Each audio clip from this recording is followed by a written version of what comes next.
Okay, it seems like we have quite a few people now with us, so we can start. First of all, my name is Aisha. I'm a student services coordinator here at CCTB, and today I have with me Win. She's our academic manager, and she's gonna be presenting to you as well. We also have Leslie, our career services coordinator, and Paola, who is a student in our business management program. So today we're going to talk about CCTB program structure. We'll also cover academic schedule, at least approximate academic schedule, class schedule, and policies. We'll talk about the co-op work experience portion of your program as well. Paula will talk about her experience as CCTB as a student, and we'll venture into our peer mentorship program. That's designed for new international students as they're first arrive in Canada.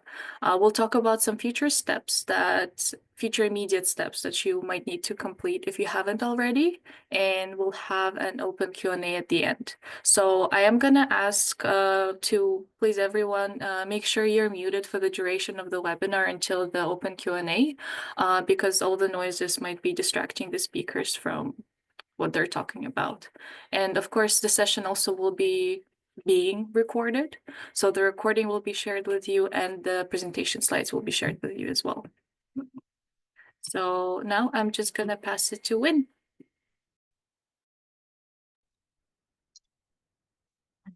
Good morning, everyone, or evening, afternoon, depending on where you are from.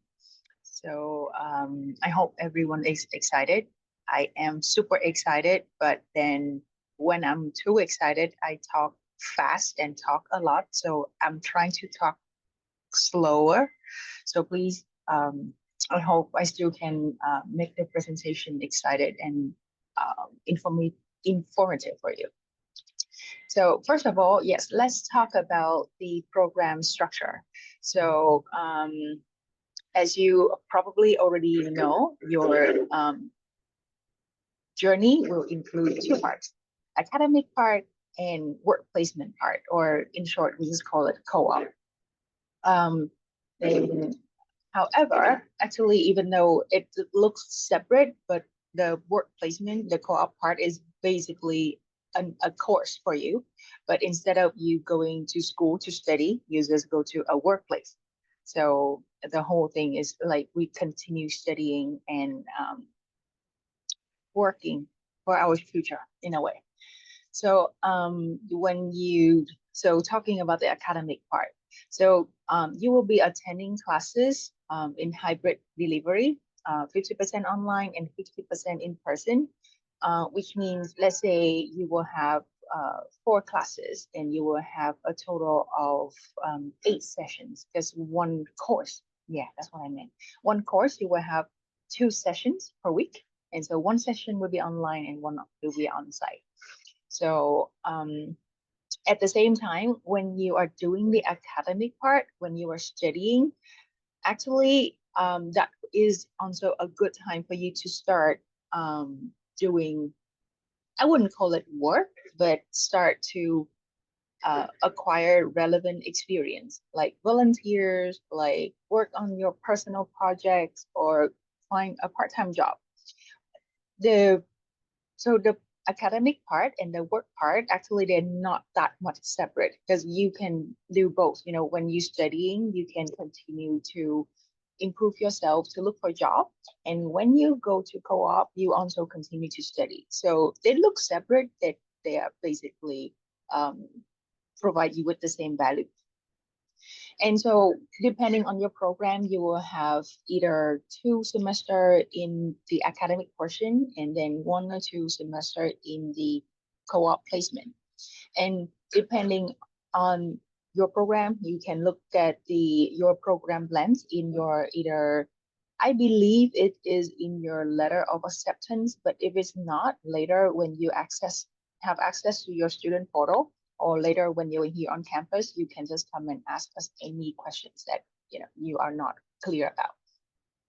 And so when we are studying during our academic portion, also when I was talking about like we need to start collecting experience by going for part-time job, going to attend volunteer job.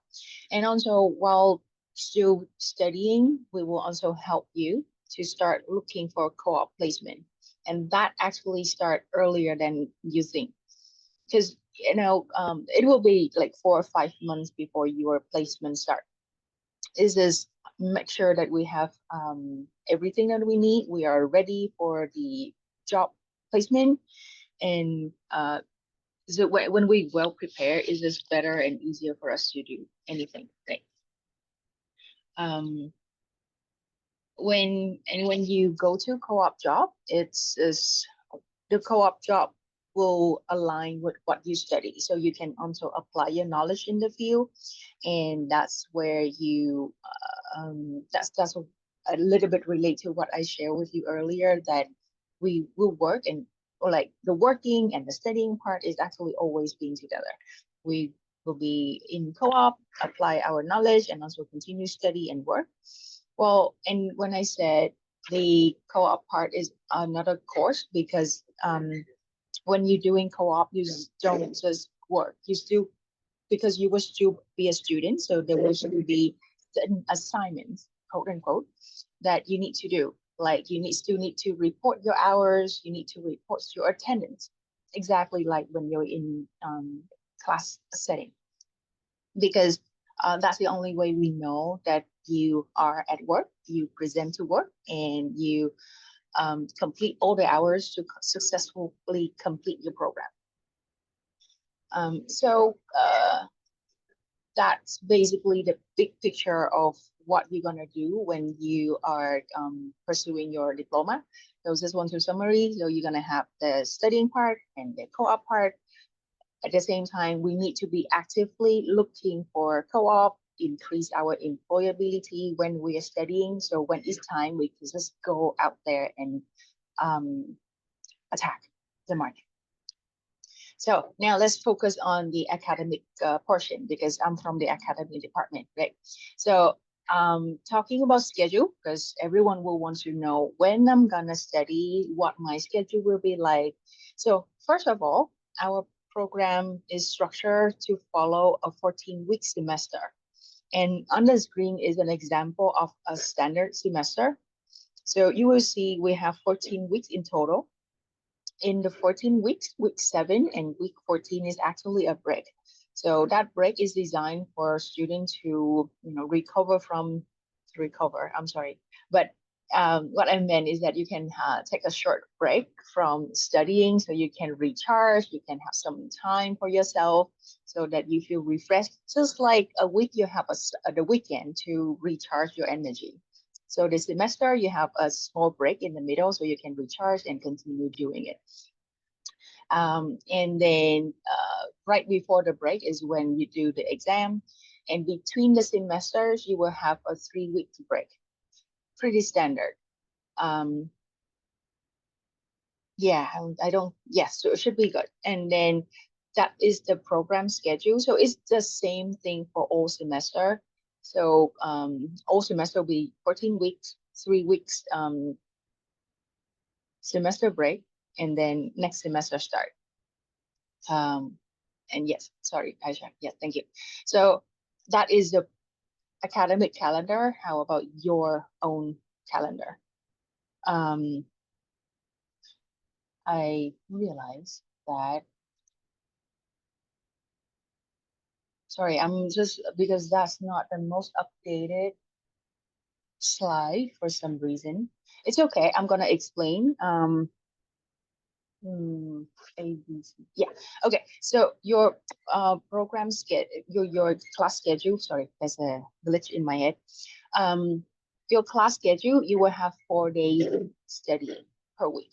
So you will have 2 days on site and 2 days online.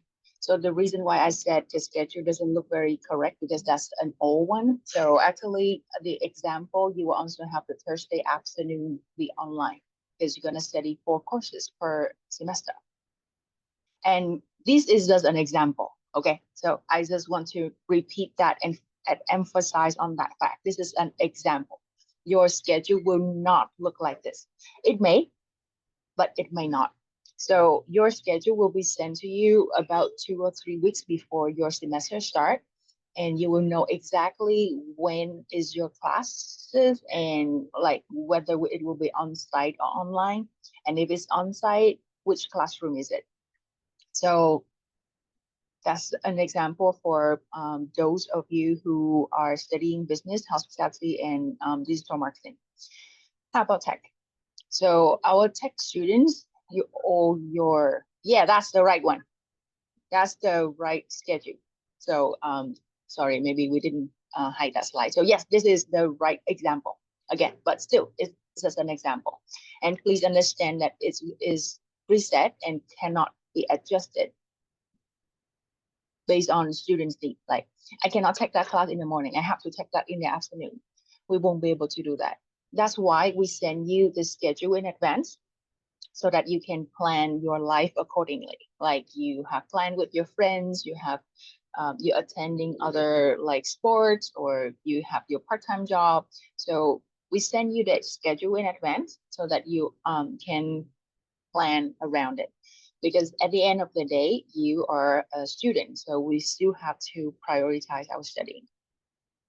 The example here is for tech program. So all our students who are studying tech, like software quality assurance, data engineer, full stack, all tech program, you're gonna study in the evening, and it's pretty straightforward. It will be 2 classes every day from 5 to 9 p.m.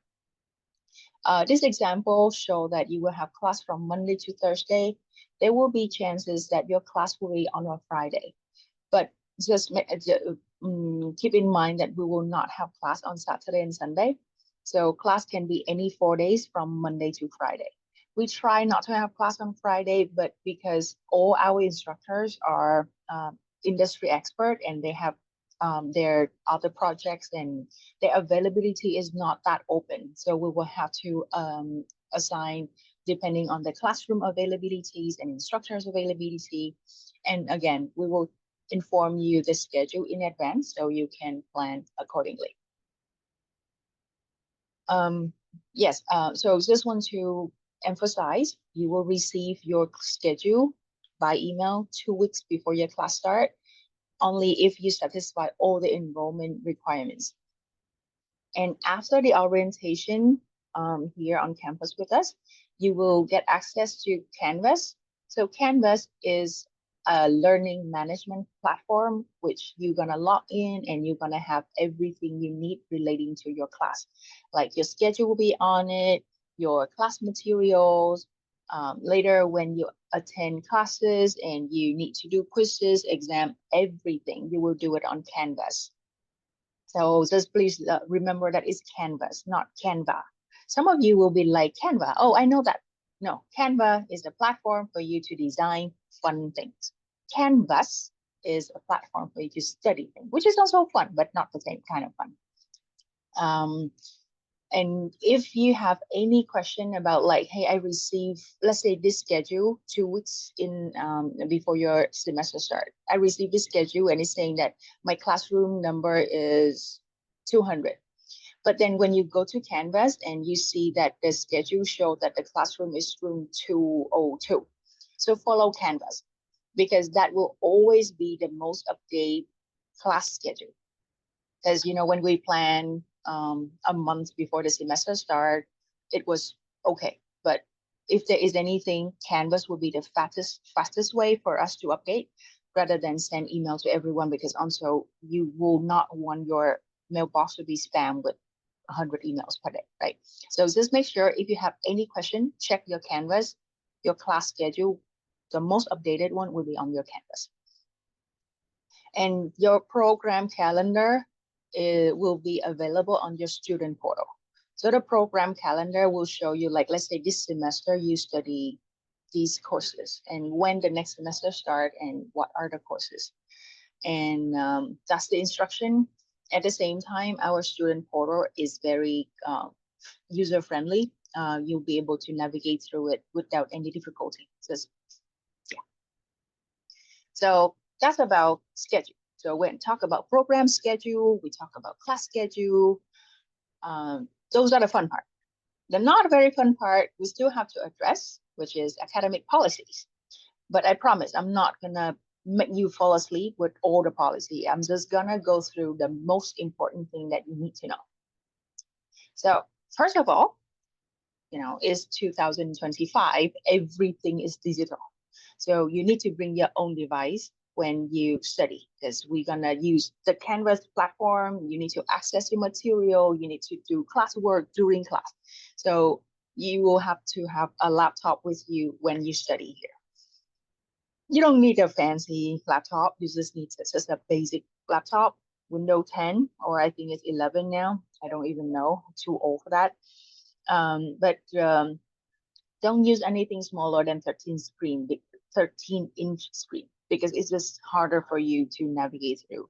I know a lot of us here are young and 13-inch or smaller is still fine, but it's just not the most effective for you to study. And about the configuration of the laptop, just again, the most basic part, like 8 gig, and then SSD is fine. We would ask you to have something with a webcam integrated, because when you attend classes online, you want to see the person. You want to see your instructor faces, just like they want to see you. Just imagine you are just like me right now. Imagine if I don't have my camera on and you just hear random voices. It's not going to be the best experience for anyone. So have someone with a webcam, and also remember to have your webcam on when you have class online. That will be very appreciated. A note here is that we do not use Mac OS for your studying. This note here is specifically for certain tech programs, because there are a lot of platforms that are free for Windows device, but they are not free for Mac devices. And or if they are free, the configuration is different, totally different from using Windows. And if you are using a Mac, you know what I'm talking about. So we won't be able to have the bandwidth to assist you with you use a Mac. And also, we don't want you to have to pay for extra costs for software just because you are using a Mac, right? So, however, if you are using a Mac right now, just start your class, because depending on your program, sometimes maybe it's okay. Let's say if you're in business, if you're in hospitality, if you're using a Mac for those programs, I would say the chance of you running into issue is like very low.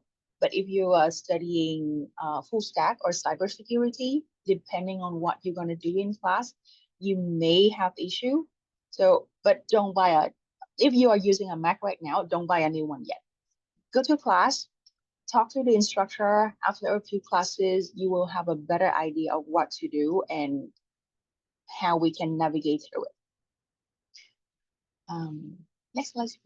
Thank you.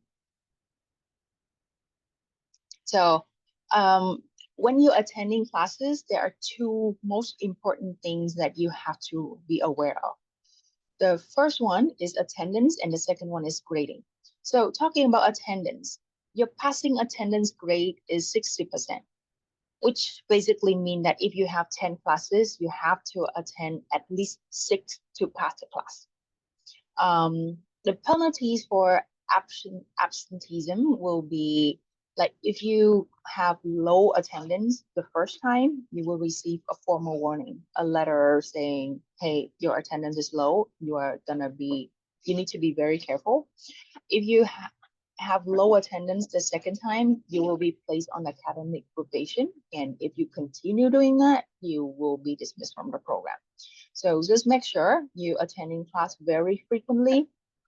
And sometimes I do know we have a thought that, well, I can be absent up to 40%. So sometimes I can just skip class and go have fun and go for a picnic.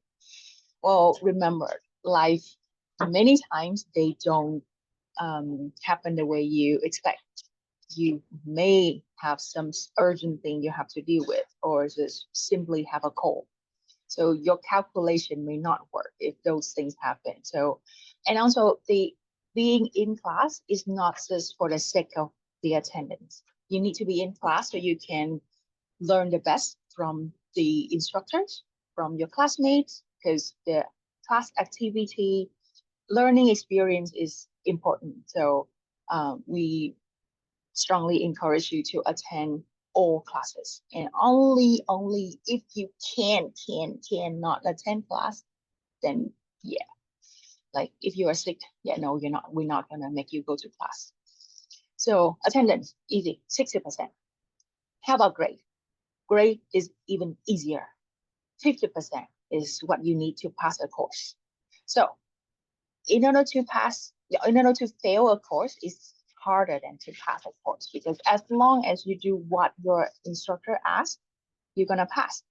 And the way we structure the program or your studying progress is that you're gonna get graded in like class participation, quizzes, midterm, final. So there are different activities that you can have grade points.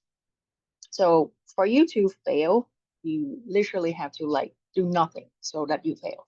So just remember, attending classes, work on assignments, work on your exam, then you're gonna be able to learn and pass a class. What happens if you happen to fail? You will have to retake a course.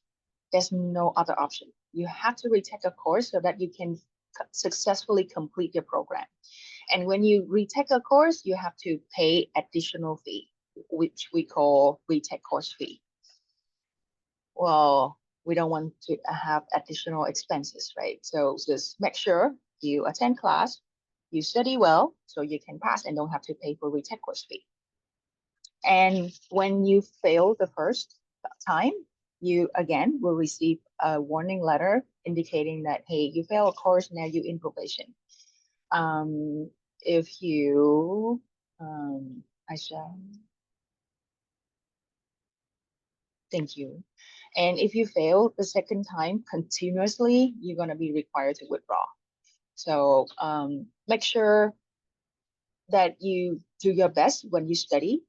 And it sounds scary, but we are here to help. So if when you are studying, you feel like I'm not catching up, I'm having difficulty, I need help, let us know. We are here to help, but we won't be able to help if we don't know who needs help and what kind of help you need. So in theory, it's easy. In reality, it may not be as easy. That's why we're here. That's why we open our door for our students to come to us whenever they need any support or have any questions. So just to remind again, so attendance, we will need a 60% pass. Grade, we will need 50%. So, and one thing very, very important is what we call academic integrity. So this, make sure you remember this, because in Canada is way more strict than in some other country.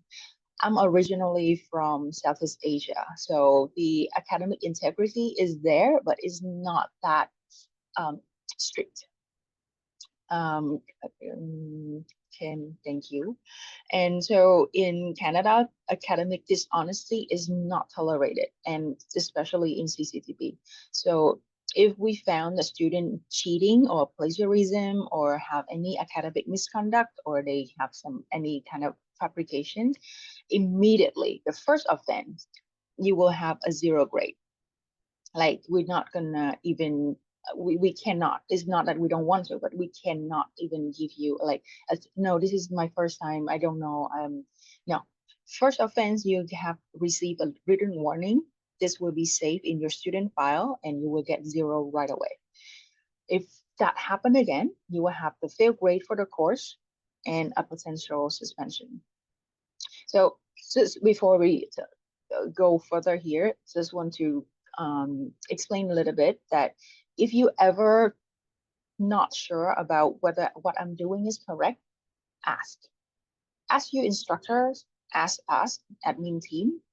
Because for example, like back home in my country when I studied my bachelor before, it was not a big deal if I found some piece of information and then put it in my homework.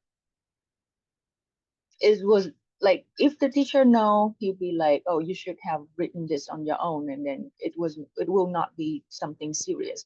But if you do the same here, if you found something, copy and paste without telling the instructor where the information is from, that is called plagiarism. And that right there, you have the first offense. So the instructors will tell you what you need to do in terms of your assignments. Like if you look for information, you need to paraphrase it, you need to cite it, which means you need to tell the reader where did you get this information from. So we will teach you all that. I'm just saying here is that if you ever wonder whether I'm doing something right or wrong in terms of my assignments or my academic integrity, check and ask. And that is something that we take very seriously. So that's it. I keep my promise. The policy part is very simple. Just make sure you be honest, check with us, you understand the attendance grade and the attendance requirement and the grade requirement, and bring your own laptop. So 4 things you need to remember today. There will be a lot to remember later, but only 4 things today. Quickly, last thing before I move on, I give you to Leslie, is we also offer academic special requests. What is it? It's special requests from students. So we understand that, there are times that, again, life happens.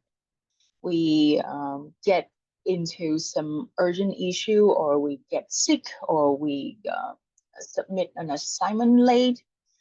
Can I go to the next slide, please? Thank you. And so anything, again, if it impacts your academic performance, your attendance, your grade, anything, let us know. How? We will tell that during we will tell you that in detail during the orientation, because if I tell you now, you will forget. So, but we want to share with you this slide because we want you to, again, remember that communication is very important. We are here to help, and we cannot help what we don't know. So come to us, like whenever you see that, okay, this is gonna impact my academic performance, let us know. Depending on cases, we're not gonna be able to support 100% of the time. Like if you come to us without decent reason or proof, we won't be able to help. But we will always do our best. We will tell you what to do, what you need to do, so that we can help you. But there will be times that we won't be able to assist when it conflicts with your studying. For example, when we go to the next slide, you will see that if you ask us for special requests, because, next slide, please, thank you. Thank you. We won't be able to support you if you're saying that, hey, I will miss my class because I have to go on a trip with my family. No, again, we as a student, we need to prioritize our study. Or you have to go to work during school hours. No. But then that's exactly the reason why we will send you the class schedule in advance so you can plan your life. Or you need accommodation due to unspecified reasons. Because we have to have all these information stored. It's going to be confidential, but we have to have it because we have to be compliant with the government regulations. So if we don't know, we won't be able to assist you. Or if you lack of preparation, like you missed a class because you didn't know there was a class, we won't be able to help you. And if you ask for the academic accommodation too late, after 5 business days, because this is very challenging for us to assist you in that case. That's it. I hope I keep you all awake. I hope. Yes, I see people are still nodding their heads, so I'm good. Nice. Thank you so much for your patience. I'll be here until the Q&A part. Hi everyone, my name is Leslie and I'm going to be presenting you the co-op work experience part of this presentation. It is very nice to be here with you all. So let's start. Can we go to the next slide, please? Okay, so a little explanation of what co-op is, as Win explained, presented at the beginning of this webinar. The co-op is the last part of your program that you need to complete. But without completing it, you cannot graduate. So some of the requirements are that you need to have fulfilled, pass successfully all your academics if you want to be able to start your co-op. So the co-op, it's a mandatory part of your program. There is not an option where you do not have to you where you do not need to complete your co-op but still graduate. You need to complete your academics as well as your co-op portion. Um, and it's also one of the most exciting parts of the program as well, because it's where you start applying all the knowledge that you gain during your academics into a real world, into your job. So um, for this, you will start working from months before your co-op start date with Career Services Department, and we will prepare you. You will be even throughout your whole academics portion, you will be receiving invitations for workshops to prepare yourselves into finding a suitable job placement. So we have here a placement process timeline that I hope makes it more clear what steps you can start taking from the moment you start your program with CCTV, and that you do not have to wait until you have your orientation or until your co-op start date, even less. So you start your program, you start your classes here at college. You start preparing by attending the career development workshops. You can decide how early you start taking these workshops, but we will be offering them every month, every week. So again, the sooner the better. Whether it is for you just got here and you want to find a part-time job, a survival job, or you are 4 months ahead of your co-op start date and you want to start preparing for co-op, then that's actually the perfect time for you to start to doing it. Like 4 months before your co-op starts. So again, during this time, during your classes, your academics, you start preparing with the career development workshops that we will be offering you. 4 months before your co-op start date, you will receive your co-op orientation. After this orientation, you will have access to the CCTV careers page, sorry, and through this page, once you apply to the opportunities that you find are suitable for your co-op or are related to your program or are um, like they target your career goals, we will refer you with our partners when you apply through this careers page.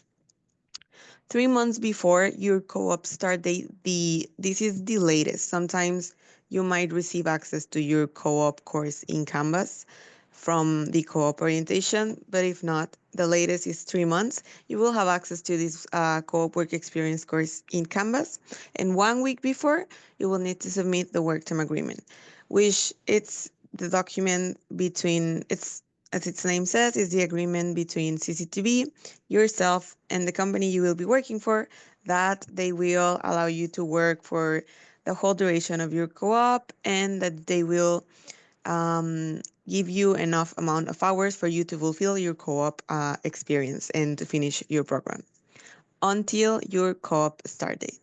So yeah, can we go to the next? Thank you. So yeah, how to prepare for co-op. So one of the most important things is to prepare yourself. That's why we've been working in creating these workshops.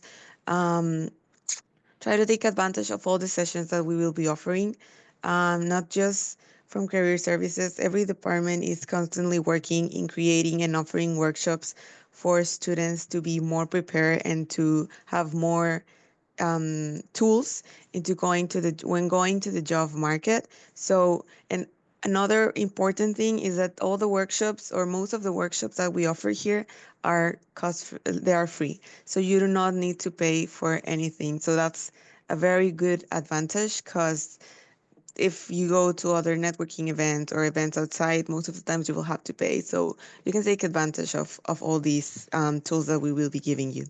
Um, Gain hands-on experience. So let's say that, as we mentioned, you're new to Canada or to Vancouver, you don't have any previous work experience. Well, here, one of the most valuable things that you can do, and that you can also later add to your resume as experience, is apply for volunteers.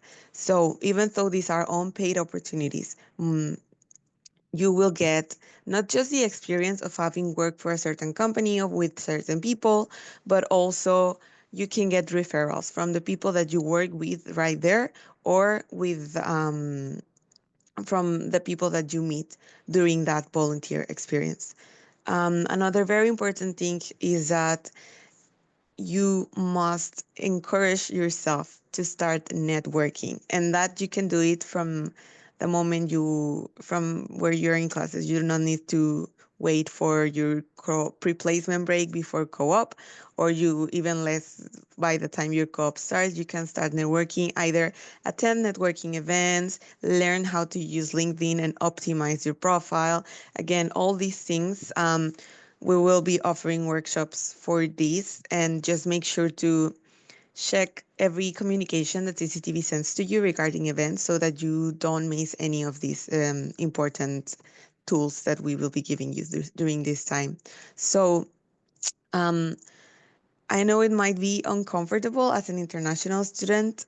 I was also an international student, but um, it's very important that you try to get out of your comfort zone, because it's, especially if you're coming from outside of Canada, learning how things work in the workplace and in the industries in a different country, it's something that you need to move, and you need to be proactive, and you can always come ask us questions.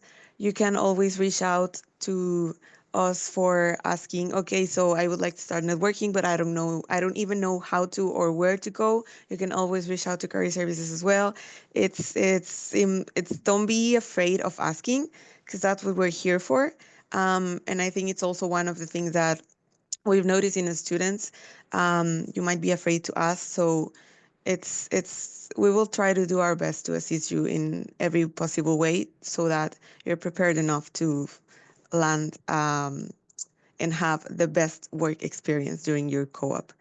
So yeah, get involved, ask questions, stay curious, and don't be afraid of asking, because we all have to start from somewhere. And don't, like, it might look hard at the beginning, but you will see that if you prepare yourself, you will find something. So yeah, just your next opportunity could be around the corner. So yeah, can we go to the next slide, please? Oh yeah, so that's it for co-op. Thank you, everyone, and I will leave you with Paola. Thank you, Leslie. And yeah, so now we're gonna move on to the student experience. Paola, who is a student here with us, she's gonna be just talking about her experience. And I mean, I guess I can just stop talking here. Paola, before we move on to the other questions, could you introduce yourself and tell us how long you've been in Canada and how long you've been in CCTB? For sure. Hello, guys. I have been in Canada 1.5 years. I'm studying business management, as you can see in the slide, and I'm from Mexico. And what? Okay. I'm from Mexico. My hobbies are going hiking, walking in the nature. I like cooking, and recently I'm learning to play piano.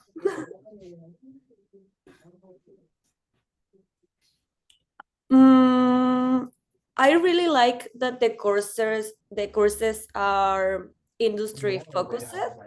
And I also like that the instructors bring us real world experience into the classrooms, and this make me learn more and get more engaged in the courses. And how would you describe the learning environment and teaching style here at CCTB?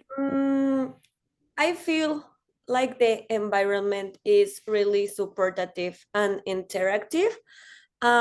Instructors encourage participation and use real world examples to help us to understand better the concepts. And there is also a strong sense of collaboration among the students and the staff in the school, and that helped me a lot to build valuable connections. And what is student life like on campus for you? The student life in campus is really vibrant and diverse. I decided to join the peer mentoring program. I don't know if it's too soon to mention this, but it's okay. So I joined the peer mentoring program, and that helped me to feel more connected with the school and the community. And that also helped me to build meaningful relationships with my students, with my classmates, and with some other persons of the staff. And there is also a network environment with other events and career support that allow students to grow in the professional area and also making friends. So really nice. And how did you make friends when you arrived here, and how did you build the support network around you? I started getting involved in the school activities, participating in the group projects, and just talking to my classmates.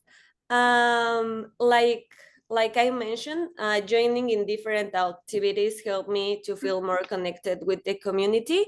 And also in Vancouver, everyone seems to know each other, and everyone is really open to make friends. So that makes a big difference, like in Vancouver, comparing it to my home country.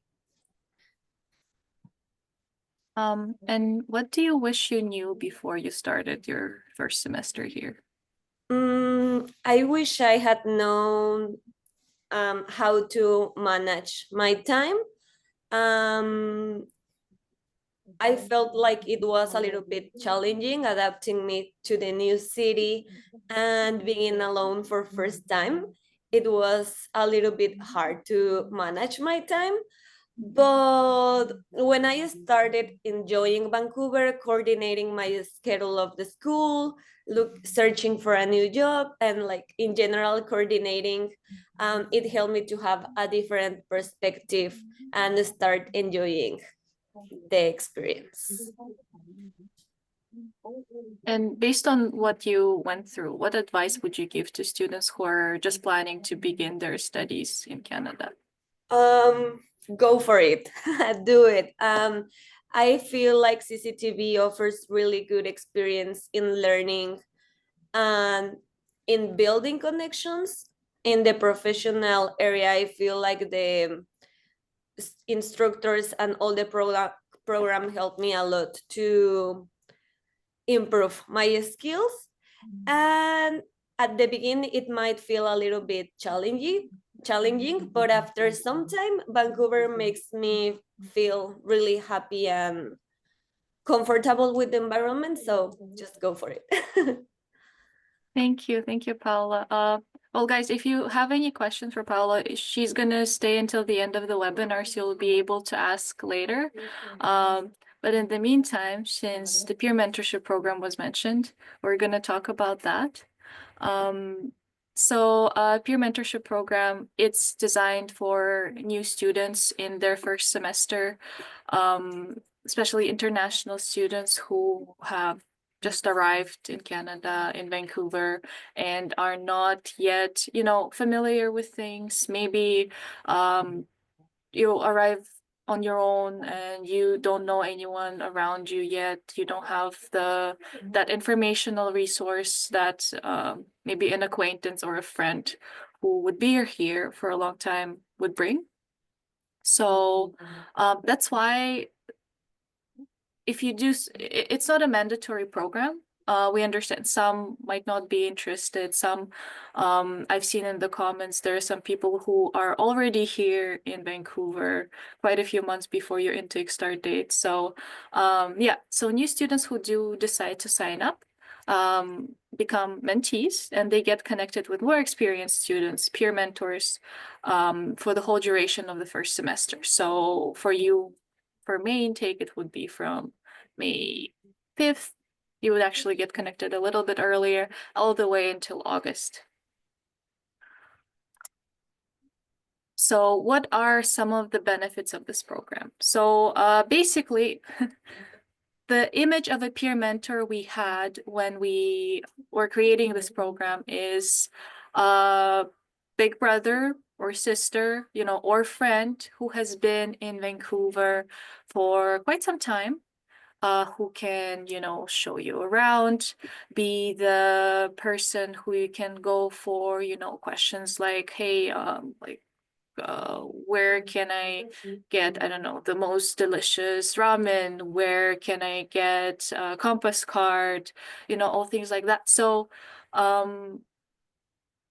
the peer mentor will be able to provide you with informational support. So yeah, like all those things that you need to do when you first arrive in Vancouver, social insurance number, banking, everything like that. They will provide you social support.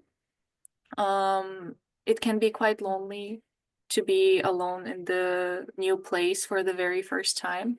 So they are a person who wants to help you. Our peer mentors don't sign up to be mentors just for the sake of it. They technically sign up just for the sake of it because they want to be helpful and because they want to meet new people. They want to help you not make the mistakes they've made when they first arrived here. And it all kind of leads to building a sense of community, because for most mentors and mentees, it will be a group. So one mentor will have several mentees, and you guys all sort of will be your little, I don't know, cohort friend group from the very beginning of your first semester. So you will be able to, say you see a fun event happening in Vancouver, you can reach out to them and be like, hey guys, like, let's check that out. Or hey guys, like, let's walk around Stanley Park, or, everything like that. So it's really, really a lot of, we're trying to put a lot of emphasis here on everyone sort of trying to feel like they're a part of the community here at CCTB. So what this program does not provide is employment support.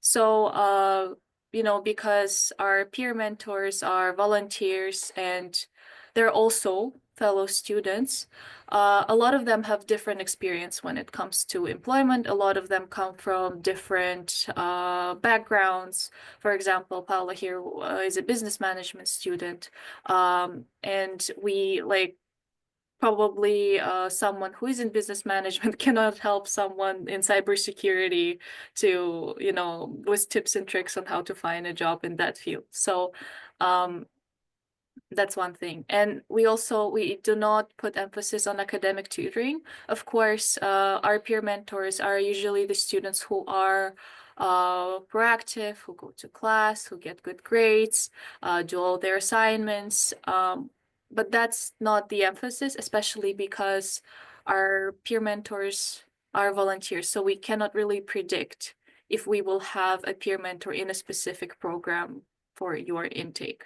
For example, in May, maybe we won't have a peer mentor in data engineering, but we'll have a peer mentor in a different tech program.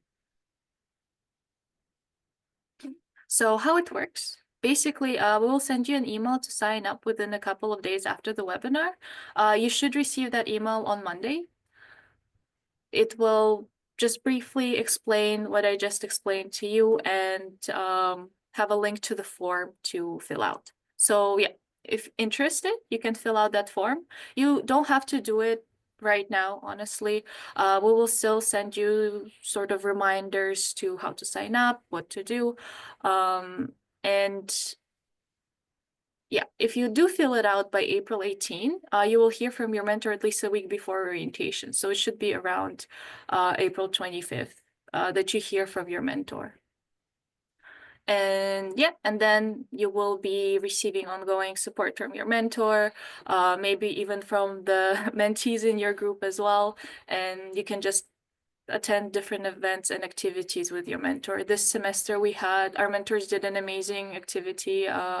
It was potluck and board games. So, because our mentors are from very different places, like Paula is from Mexico, we had some mentors from Japan, we had from Jamaica. So they were bringing food from their respective nationalities.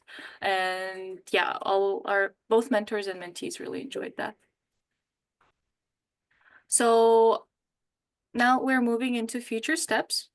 So this is not connected to the mentoring anymore.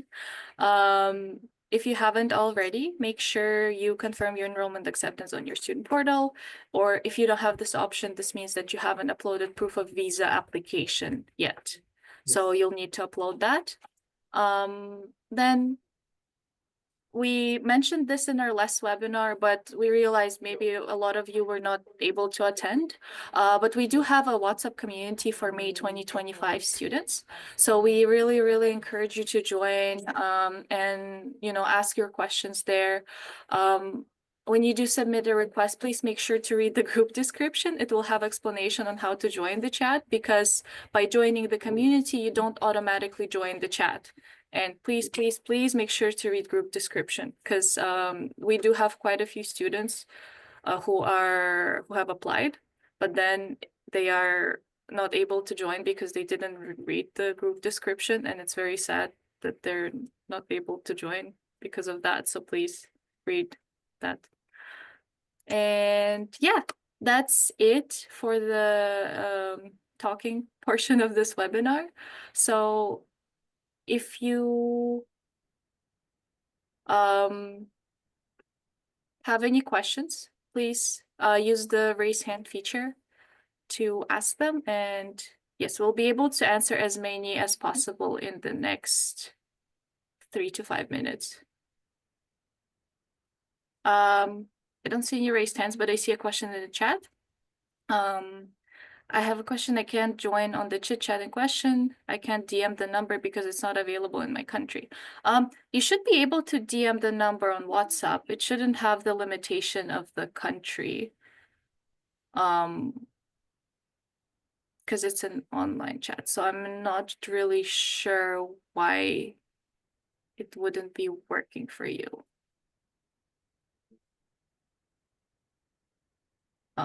But yeah, if it's try it out a bit more.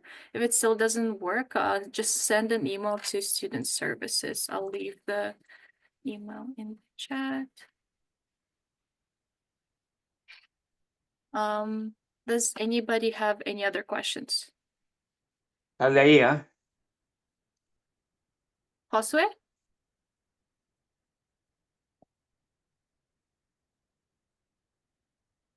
Do you have a question?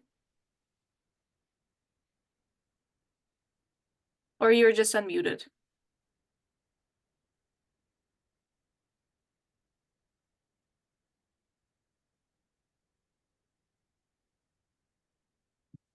So Pedro is asking about provincial attestation letter. Pedro, if you applied through your agency, we recommend you to reach out to the agency itself. If for those of you who are still waiting on the provincial attestation letter, or you're unsure like where you are in the process, if you're missing something, you can also reach out to our admissions team. So at Canadian. Hello. To be just a second.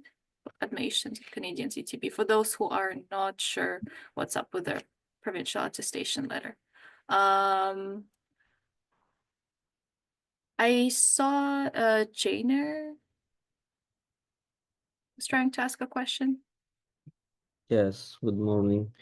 I'm in Vancouver, and my question is, can I go to CCTV? Do I need any identification to enter? So if you do come to campus, the security guard will ask you who you are, but you can just say that you are a student that's starting in May intake. They'll ask you to sign in as you come in, but yeah, you can totally visit. Okay, thank you.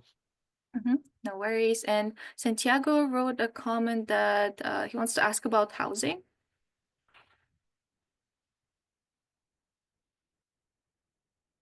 Santiago? Yes, hello. I just wondering, like, there's more options, like, to know all the options to like housing in Vancouver. Yes, yes. So we will be, I guess that's something was worth mentioning in the webinar. So it's good you're asking. We will be sending resources to all the students who have already confirmed their acceptance and have received visa approval. We have some housing partnerships where, yeah, there's some resources that our students can look into. So yeah, we will be sending this out starting next week. If you're not one of the students who already received visa approval, but you want the housing resources sent, you can just email to student services. And I'll take, okay, 2 more questions and that's it. So,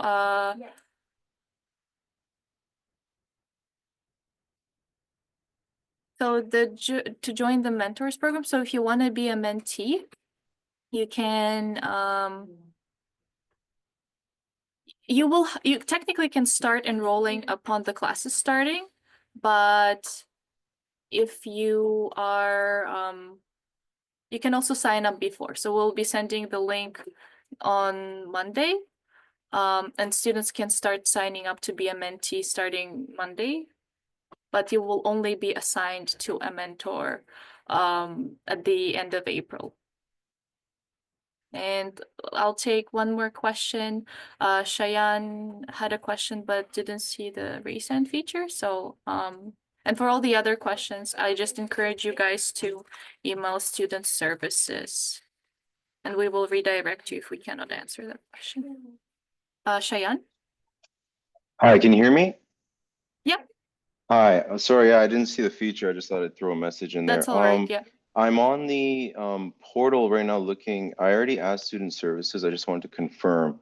I've done the necessary things that my portal tells me to fill out like visas and stuff, but I guess that I'm a domestic student, so I don't have to do that. But then it says not enrolled, and I was told to wait for the orientation to come. Just to confirm, that will be emailed to me the exact date and how to attend that, right? Yes, yes. So orientation invitation we will start sending them approximately a month before, so it should be beginning of April. Okay. But yeah, for everyone here, the status will be not enrolled, not because you're missing some documents, but because you will be changed to enrolled when you actually start the classes. Okay, and just a quick little side note on the module, like when you're looking at the academic tab, Yeah. under when it says show module, it shows you a schedule about, like, for example, mine says intro to data communication and etc. Will one of my classes get times assigned to them, as in 2 to 3 weeks before, like it was previously mentioned? Is this module also going to show the exact times and stuff, or is this just like a general framework of what I'm going to be studying? So yeah, this is like a general academic calendar for the entirety of the program. Unfortunately, I believe it doesn't have the feature to show the class times. But I'll get that through email or somehow. Yes, yes, you will Okay. have the PDF of your class times, and then when you get access to Canvas, that will be the primary source for all the upcoming modules as well. Okay, perfect. Thanks so much. No worries, no worries. Okay, everyone, thank you so much for coming today. As I mentioned there is a student services email in the chat. So if you had a question that we were not able to answer today, please make sure to email us there. And yeah, we'll also share the recording and the slides for this webinar with you in the next couple of days because we need to trim the recording and everything. So yes, thank you so much for coming and have a great day, night, evening, afternoon, anything. And yeah, we hope to see you in May. Bye. Thank you so much. Bye, guys. Good luck.